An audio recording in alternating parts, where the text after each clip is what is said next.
political systems crumbled like decaying bones, and humanity had lost its way, one man stood apart. He was not born into power, nor had he sought it, but the world was changing, and so was he. His name was known only in whispers, a rumor carried on the winds of revolution. He was called the Alpha. The cities were ruins of their former selves, concrete jungles where order had long been replaced by chaos. Governments, once pillars of civilization, were now hollow shells ruled by a fraction of people who held the masses in an iron grip. The elite had become gods in their own right, controlling resources, minds, and the very fabric of existence for the masses beneath them. But even the gods were losing their hold as humanity devolved into its most basic instincts: fear, hunger, survival. The Alpha was not a politician, a king, or a general. He was simply a man who saw what others could not or would not. See, he understood that the fall of humanity was not a result of weak institutions or failing economies. It was a primal regression, a return to the animal instincts that had always lurked beneath the surface of society. And in this descent, only the strongest, the most intuitive would survive. But strength was no longer defined by muscle or weapons. It was defined by something much more profound: the power to lead. He had no followers. At first, only those who caught a glimpse of him from the edges of collapsing streets or the corners of dimly lit shelters. They saw in him something ancient, something raw, an aura that made even the most desperate of people stop and listen. He didn't shout or command, his voice was a low rumble, a vibration that resonated not just with people, but with the very air itself. When the Alpha spoke, it was like the earth itself listened. And the animals did listen. In the depths of forests where humans rarely ventured anymore, in the shadows of broken cities where wild creatures now roamed freely, they felt it too. The wolves that howled under shattered skyscrapers, the birds that flew over desolate highways, even the stray dogs and feral cats that roamed the streets, they all felt the pull of something greater. When he spoke, they became still, silent, as if awaiting a command they had long forgotten how to obey. The first time his voice reached the threshold of what could only be called a seismic shift in the world, it was during a gathering. The last remnants of the old government had summoned a meeting of the elite, hoping to salvage what little control they had left. They were the ones who controlled the people, through fear, through lies, through manipulation. They could not control the Alpha.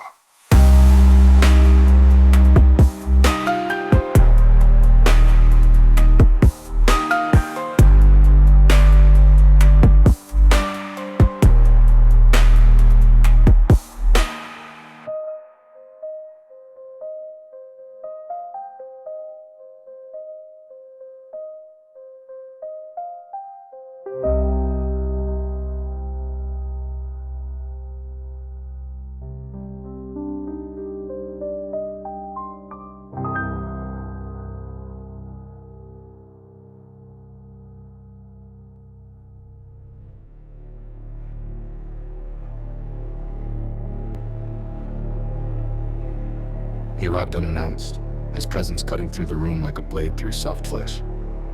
The elite sneered, laughed even, but those in the room who still had a sense of something real, something primal, felt the weight of his presence. They felt the hairs on the back of their necks rise. The room quieted, and then he spoke. His voice was a low growl, but it carried through the halls with a force that made every person's heart vibrate in their chest. It wasn't what he said, but how he said it. Every syllable seemed to resonate with something ancient, something beyond human. It was as if he wasn't just speaking to the people, but to the earth itself, and to all the creatures who still remembered what it meant to live in balance with it. The animals outside, prowling through the broken streets, paused. Birds circled in the air, their wings stilling for a moment. Even the wind seemed quiet, as if listening. And the people, those huddled masses who had been silenced for so long, began to hear something they hadn't felt in years: the stirrings of hope. The Alpha didn't speak of revolution in the way the leaders of the past had. He didn't call for blood or chaos. Instead, he spoke of balance, of a world where people would no longer be controlled by the few, but where each individual would reclaim their own power. Not the power to rule over others, but the power to rule over themselves, to live as humans had lived long ago, in harmony with the land, with each other, and with the animals that had always shared this world with them. It wasn't about overthrowing governments or burning down systems. It was about returning to something deeper, something more real. The Alpha knew that humanity had fallen into a spiral not because they were weak, but because they had forgotten what it meant to be truly strong. To live, not as predators over each other, but as part of a pack, each individual important, each life connected. And as his words echoed through the broken halls of power, the elite felt something they hadn't felt in a long time. Fear. They knew then that their time was ending. The world was shifting, and this man, this Alpha, was the catalyst. They had controlled the world through fear, but the Alpha was awakening something far more dangerous, an instinct, an ancient memory in both man and beast. The instinct to rise, to reclaim, to unite. The vibrations of his voice carried through the air, beyond the walls of the crumbling government buildings, beyond the broken cities, and into the wilds, and the animals responded. The wolves began to howl, the birds took flight, and the people, those who had been silent for so long, began to rise. The world would change, not through force, but through the power of one man's voice. The Alpha had spoken, and both man and beast had heard, and now there was no turning back. The pack would rise, together, as it always had.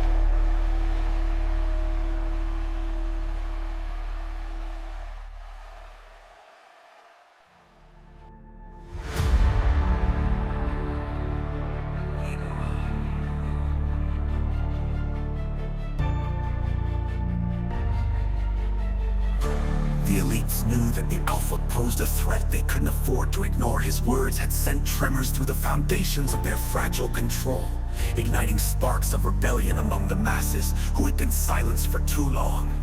It wasn't just the people. The animals were changing too, moving in ways that no one could predict. In the wild and even in the ruins of cities, packs were forming. The order of things was breaking down, but in that chaos, there was a new order rising. And the Alpha stood at its center. The elite could not allow that. They had built their empires on fear and manipulation. And if the Alpha succeeded in awakening the primal forces within humanity, their carefully constructed world would collapse. They couldn't understand how he had come to power, and it frightened them more than they were willing to admit. He didn't command armies, yet his presence was undeniable. He didn't have wealth, yet his influence was growing. It wasn't just his message, it was him. The man who spoke like the earth itself was on his side. And so they made a decision. The Alpha had to be eliminated. It started quietly, with whispers in back rooms, where the last vestiges of the old government still clung to power. The elites had influence over mercenaries, rogue factions, even some remnants of military forces still loyal to the old order. They pooled their resources, creating a shadow army to hunt down the Alpha. The task was simple: find him, take him out, and crush any who dared to follow him. But the Alpha was not so easily cornered. He had seen the coming storm and had retreated into the wild places where the elites could not easily reach him, among the ruins of forgotten cities and in the deep forests where nature had reclaimed the land. He moved like a shadow, never staying in one place for too long. Yet, as he moved, more people began to find him, not because they were looking, but because they felt drawn to him, as if something in the air led them. These people were not soldiers, not fighters by nature. They were survivors, men, women, and children who had lived through the worst humanity had to offer. But they were also people who still held on to some shred of hope, something the Alpha had rekindled in them with his words. Slowly, they began to gather around him, not as a structured army, but as a pack, each person bringing their own skills, their own strengths. They didn't need to be led by force. The Alpha's presence was enough. The elites, however, would not give up easily. They launched attack after attack, sending their shadow armies into the wilds to hunt. The Alpha Down villages were burned, people were captured or killed, and every strike was meant to break the Alpha's growing influence. But each attack only strengthened the resolve of those who followed him. For every village destroyed, a dozen more people joined his cause. The Alpha didn't fight back in the traditional sense. He didn't seek to meet violence with violence. Instead, he moved swiftly, outmaneuvering the elite at every turn, evading their traps and always staying one step ahead. And then something began to shift as more people joined. The Alpha, something incredible began to happen. It was as if nature itself was rising to protect him. The animals, the wolves, the birds, the wild creatures began to act differently. Reports came back from the elite's mercenaries. Entire squads had been ambushed in the night, not by the Alpha's followers, but by wolves who seemed to act with intelligence far beyond their nature. Birds of prey descended from the skies, tearing into men as they tried to move through the forests. Even the wind seemed to shift against them, pushing them back, slowing their movements. It was becoming clear to the elites that they weren't just fighting the Alpha. They were fighting the Earth itself, and it was not on their side. The final blow came when the Alpha and his followers, now a true pack, launched an unexpected strike. Not against the elites directly, but against the very systems that kept them in power. Communications hubs were dismantled, resource routes were disrupted. The cities, already fragile, began to collapse in on themselves as the people rose in rebellion. But there was no bloodlust in this rebellion, no thirst for power. It was, instead, a reclamation of what had always been theirs: the land, their freedom, and their right to exist without being controlled. The elites, once so confident in their ability to control the world, now found themselves surrounded. Their fortresses, built on fear, were crumbling. Their armies were faltering. And the Alpha was coming for them, not with violence, but with something far more powerful: the will of the people and the undeniable force of nature.